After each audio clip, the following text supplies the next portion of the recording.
Bukan hanya kurangnya kesadaran masyarakat dalam mengatasi persoalan sampah, tetapi Forum Sahabat Emas Sampah Indonesia menilai kurangnya edukasi yang mengakar hingga ke bawah menjadi salah satu penyebab yang harus segera diatasi bersama.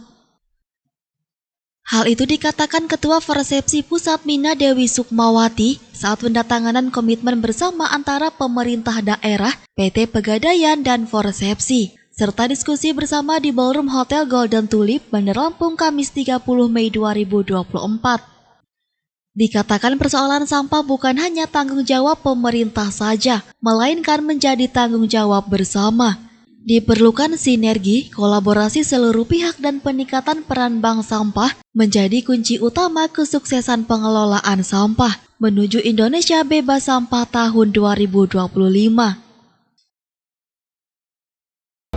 Baik, sejauh ini Bank Sampah Pegadaian, anggota Forsepsi, kita yang latar belakangnya terdiri berbagai macam latar belakang, sehingga masing-masing bank sampah itu juga punya potensi yang berbeda. Untuk skala besar kita juga ada yang sudah tonnasenya sudah besar, sampai 50 ton mengolah sampah, jadi mempunyai teknologi juga.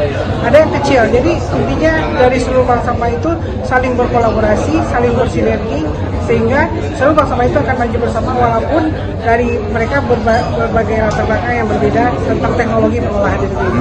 Kalau kita analisa tantangan terbesar di masyarakat Indonesia, pola hidup masyarakat di dalam sampah ini seperti apa sih? Menjadi kendala besar. Apakah perilaku masyarakatnya yang kurang memiliki kesadaran di dalam membuang sampah dan melakukan pemilahan, atau seperti apa analisa kita dari Forsepsi?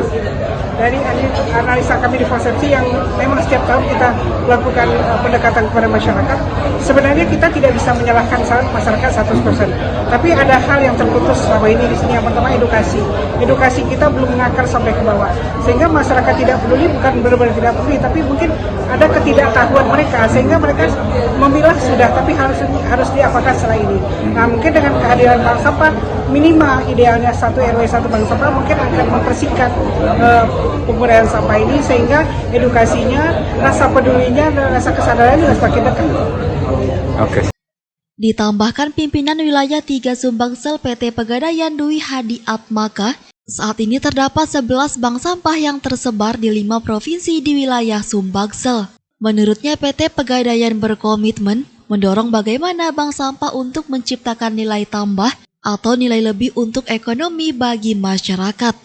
Dan Pegadaian turut aktif mengedukasi masyarakat tentang kebersihan lingkungan investasi jangka panjang.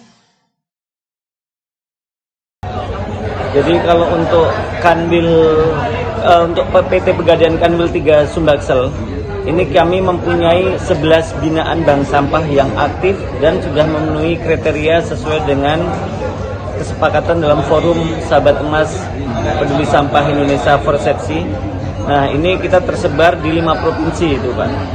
5 provinsi. Dan memang kita yang tadi sudah disampaikan juga, Pegadaian berkomitmen bagaimana mendorong bank sampah ini untuk aktif untuk menciptakan, pertama terkait dengan nilai tambah, kemudian nilai lebihnya itu adalah nilai ekonomis, bagaimana sampah itu kita berdayakan menjadi menghasilkan yang akhirnya membawa nanti kemaslahatan dan kesejahteraan masyarakat melalui bank sampah.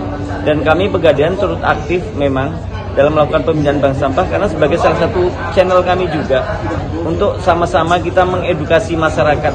Pertama terkait dengan kebersihan lingkungan, kedua terkait dengan investasi jangka panjang, dalam hal ini investasi emas. Makanya konsep kami adalah bagaimana memilah sampah menjadi emas. Tentunya dalam hal ini kerjasama dengan Forum Sahabat Emas Peduli Sampah Indonesia. Sementara Kepala Dinas Lingkungan Hidup Provinsi Lampung, Emilia Kusumawati, menambahkan, selain mengeluarkan peraturan daerah tentang pengelolaan sampah, pemerintah Lampung juga telah menerbitkan peraturan gubernur tentang pengelolaan sampah plastik. Dijelaskan ada sekitar 151 forum bank sampah yang ada di Provinsi Lampung saat ini, dan sekitar 122 bank sampah yang aktif bersinergi dan berkolaborasi dalam pengelolaan sampah, di mana diharapkan sampah rumah tangga yang dibawa ke tempat pembuangan akhir sudah berupa sampah residu. Untuk mengurai dan mengurangi sampah di Provinsi Lampung seperti apa nih? Ya, dari kalau Provinsi Lampung, pemerintah Provinsi Lampung khususnya Pak Gubernur, ada beberapa regulasi yang memang sudah dikeluarkan, kebijakan ya. Di samping kita ada undang-undang untuk pengelolaan kan, dan perlindungan lingkungan hidup, itu perda nomor, kalau saya nggak salah, nomor 9 ya, tahun 2019 kalau nggak salah saya, itu tentang pengelolaan sampah. Di situ semua sudah diatur bagaimana pengelolaan sampah, mau dari produsen sampai ke konsumen sampai ke rumah tangganya. Lalu juga kita baru-baru ini mengeluarkan perda tentang pengelolaan sampah plastik. Pengelolaan sampah plastik itu kita minta supaya selama ini yang paling terbesar sampah itu kan adalah sampah plastik. Bagaimana mengurangi. Kita paham tidak mungkin kita menolkan sampah kan. Namanya manusia hidup itu kan memang pasti mengeluarkan sampah. Mengurangi. Bagaimana mekanismenya supaya itu mengurangi. Contoh ada kebijakan supermarket dan sebagainya mengeluarkan kebijakan tidak lagi menyiapkan plastik. Tentunya itu kan mengurangi produksi dari sampah. Dan juga dengan bank-bank sampah ini, kita ada forum bank sampah, kita bentuk forum bank sampah ini mengelola bank-bank sampah yang ada di kabupaten kota, kurang lebih 151, walaupun yang aktif 122. Nah itu bersinergi. Nah bagaimana kita mengelola sampah, karena kan kalau bisa sampah itu yang keluar dari rumah itu hanya residu.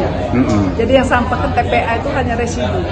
Nah, di rumah tangga ini yang kita ajari bagaimana mereka mengolah 3R itu bisa berjalan.